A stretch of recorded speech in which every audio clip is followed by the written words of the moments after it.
Good morning everyone. My name is Gian. This is my new vlog. This is ICT na ginagawa namin. Pinapagawa kami ng freehand without color. This is my vlog. This is all about the SketchUp. Yan, tapos na yan. Yan yung freehand without color. Madali lang kasi kahit pangit, tinatanggap ng teacher namin. Salamat sa kanya. Lang. Dito naman tayo ito yung pangalawa, yung freehand with color. Medyo ginandahan ko talaga yung ginawa ko dito.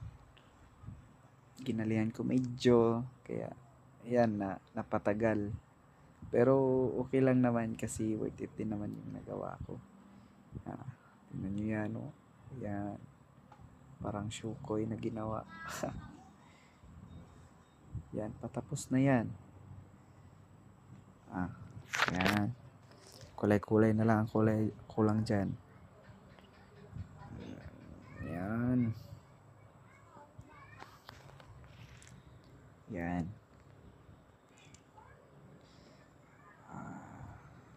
Okay, kulay-kulay na lang.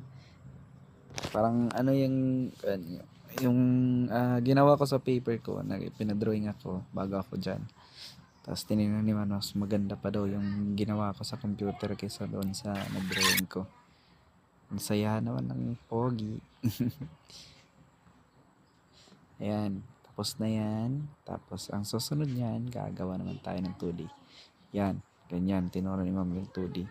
Kailangan magkadugtong yung endpoint para pumuti siya, tapos magkakulay.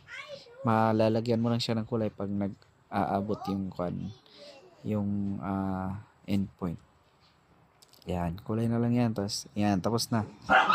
Pangit lang, kaso tinatanggap din naman. Ito yung mahirap, yung 3D. Dapat talaga pag-usayan mo. Paghirapan mo talaga. Nahihirapan kami dyan kasi nag-search pa kami sa YouTube para matutunan paano yan gawin. Yan. Pero madali lang naman siya pag naintindihan mo na paano siya gawin. Yan. Pangit nga lang yung face dyan kasi may yung tawag dyan parang rainbow.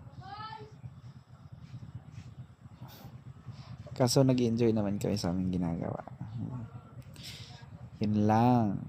Yan, dyan na yan magtatapos kasi may kulay na. Maraming salamat. That's my vlog. We thank you at mabuhay tayong lahat. Yahoo! Yun lang po. Maraming salamat. Ko po.